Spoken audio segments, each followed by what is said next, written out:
Yay!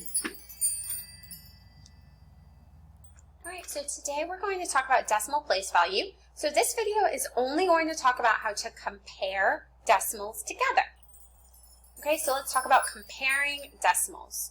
You can use a place value chart or you can use models. So I'm going to go through both methods to compare decimals. Okay, so first let's talk about the place value chart. If I'm comparing this number is 8 hundredths. When I put it in my place value chart, the last digit falls in the hundredths place, so I say 8 hundredths. This number is 80 hundredths. The last digit falls in the hundredths place. So how do I compare these two together? Just like when I'm comparing whole numbers, I'm going to compare the largest digit first, and then I'll compare the smaller digit if I need to. So here, this number has 0 tenths, but it has 8. This number has 0 tenths, but this number has 8 tenths. Therefore, this number is larger. It has 8 tenths versus 0. Tenths are larger than hundredths, so if this one doesn't have any tenths, but this one has 8, then I know that this bottom number, 80 hundredths, is the larger one. Let's compare two more numbers. This is 4 and 1 tenth. This number is 4 and 1 hundredth. I say 4 and 1 tenth because this digit, the last digit, falls in the tenths place. In this number, the last digit falls in the hundredths place. So let's compare just like we did before. We start with the largest digit. It's the ones. This number has 4 ones. This number has 4 ones. They have the same amount of ones. So I need to go to the next place value digit.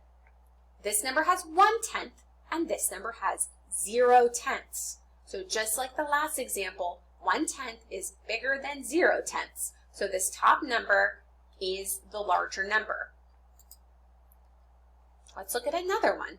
I have 8 tenths and 81 hundredths. If I put both of these numbers in a place value chart and start at my largest digit, I can compare them effectively. So here, both numbers have 8 tenths. So that doesn't help me decide which one's larger. Let's go here. This one doesn't have any hundredths. There's nothing written here. There is no 0, but I know if there's nothing here, that means that there are 0 hundredths. This one has 1 hundredth. So that means this number is larger because it has 1 hundredth, whereas this one has no hundredths. Okay, they both have 8 tenths. So this one has a little bit more. Okay, let's look at some models now. So I have made a model. Here's 8 tenths on one side, 80 hundredths on the other. By looking at both models, I can tell that these numbers are exactly the same. 8 tenths and 80 hundredths are equivalent decimals, or I could say they are also equivalent fractions. Okay, let's look at this one. This is 8 tenths.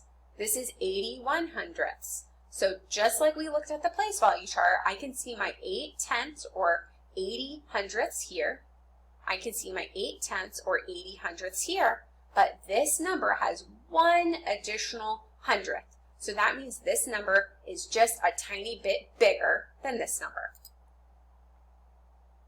I have 71 hundredths on this side and 7 tenths on this side, exactly the same as the last one. I have 7 tenths or 70 hundredths here. I have 7 tenths or 70 hundredths here, plus a little extra. So this number is larger.